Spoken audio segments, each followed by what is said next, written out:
обществото. Към? Зрелостта на обществото. Към лекари, към лекари. Към пациентите. И в трите изявления има нещо вярно. Във всеки случай не е предизвикателство към науката. Защото, както се видя, науката е готова. Има оръжията. По-скоро е предизвикателство към нашето чисто човешко поведение като общество. Как да я реализираме ефективно? Защото тази ваксинопрофилактика може да осигури ето тези неща. Защита срещу клинично проявените форми на каквато и да е инфекция, която може да бъде предотвратена с ваксина. Сигурност. Доказано е, че предпазва от смърт. Стабилност. Да, подобрява качеството на живот, защото няма болест. Ред. Има установени правила как да се провежда. Нещата са ясни, само трябва да се спазват и да се правят. И принципи. И ясни и постижими цели. Всичко е толкова простичко. Така че не би могла да бъде предизвикателство как да се прави, какво представлява. Въпросът е как да накараме хората да повярват в това, защото според правилото на третините, 1/3 ще спазва дадените препоръки. И то стриктно. Това важи и за лечението, между другото. 1/3 частично. А 1/3 въобще не им пука. Няма да направят нищо. Което означава 66% незадоволителна степен на комплайнс или на сътрудничество. Представете си, ако особено препоръчителните ваксини, както говорим сега за HPV, ако не се направят на 75%, казваме няма да има ефект. А тук говорим за 66%. Априори от хората как биха реагирали. Тоест ние трябва да се приборим ето с тази незадоволителна степен на сътрудничество. Защото е доказано, че когато той е на лице и е осъзнато, сътрудничеството се повишава с 1/3. Дадена. Въпросът е как да го направим осъзнато. Дали пък няма някаква грешка и в нашия начин на мислене? Що да не погледне малко по-различно на нещата? Обикновено говорим ваксинопрофилактика при деца, ваксинопрофилактика при възрастни. Аз предлагам да говорим за ваксинопрофилактиката въобще, без да ги делим, да обсъждаме смисъла и ползите, защото възрастните са пораснали деца. И това какво се прави с тях като деца дава отражение на тяхното мнение за ваксинопрофилактиката, когато станат възрастни и трябва да решават за децата си. Силна би била като въздействие идеята да се подчертае връзката между възрастния и детето, т.е. семейството, което да бъде здраво и защитено. Това, например, предлагам да помислим като нова идея, която да се промотира. Не имунизирали детето си, защитили семейството си, себе си, децата си, бабата, дядото и така нататък.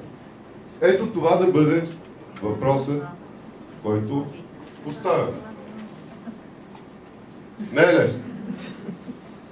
Това е грейпфрут, който съм закрепил върху голата си глава. Не е лесно, опитвах се упорито, но се случи. Така че защо пък не и парадигмата и начина на въздействие по-различни като подход също да се случат. Защото добрата мотивация е много важна и трябва на това да обърнем внимание. Добрата мотивация чрез какво? Не можем да даваме пари, за да се вакцинират. Нали така? Може да има някакви други стимули. Ако само плашим хората, също не става. Така че аз съм имал случаи, съм присъствал, където си каза: ей, ти какво искаш? Добре, детето ли бе идиот? Говорим за свърши работа тогава. Това е в определени ситуации. Правилна преценка трябва да имаме, като си определяме стратегията към кого към каква публика и защо. Но осъзнатото и неосъзнато желание, там трябва да ровим. И по-скоро на ниво неосъзнато. В началото казахме, има хора, които и не четат. Но за да се случи всичко това, си мисля, че трябва да поразсъждаваме върху силата на потребностите, като фактор, който може да се използва за мотивиране, защото потребността не изисква да си образован. Тя е на лице. Разбира се, това е един неправилен метод за мотивация. Това означава да лъжем. Не е приемливо. И така, силата на потребността като фактор, който създава силна мотивация. Ето един усмихнат чичко, Ейбрахам Маслоу, който е писал преди години една много хубава книжка, в която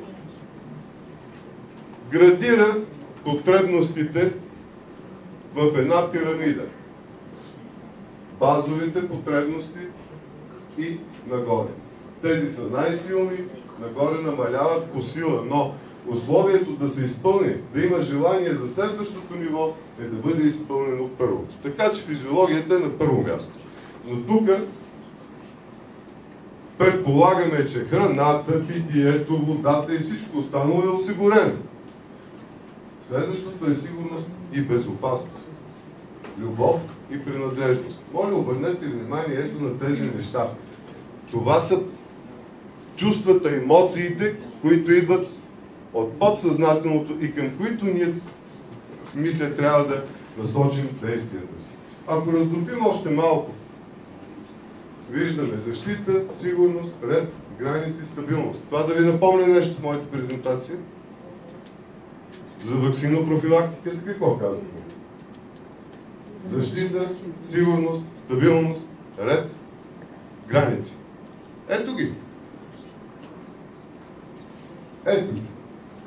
Само, че трябва да ги обясним, да ги покажем, за да въздействаме. И всичко това, разбира се, се свързва и с по-горното ниво. Да защитим семейството. Ето, за мен поне това е добрия подход. Как ще го облечем? По какъв начин ще го поднесем? Ще мислим заедно. Но начинът, пътят, може би това е правилният. Не е лесно. Има и по-трудни неща. Ето, вижте. Апетита и да си яденето. Пробвам с 2 грейпфрута. И съм притеснен. Дали ще стане, дали не. Ама то взе, че стана. Благодаря ви за вниманието.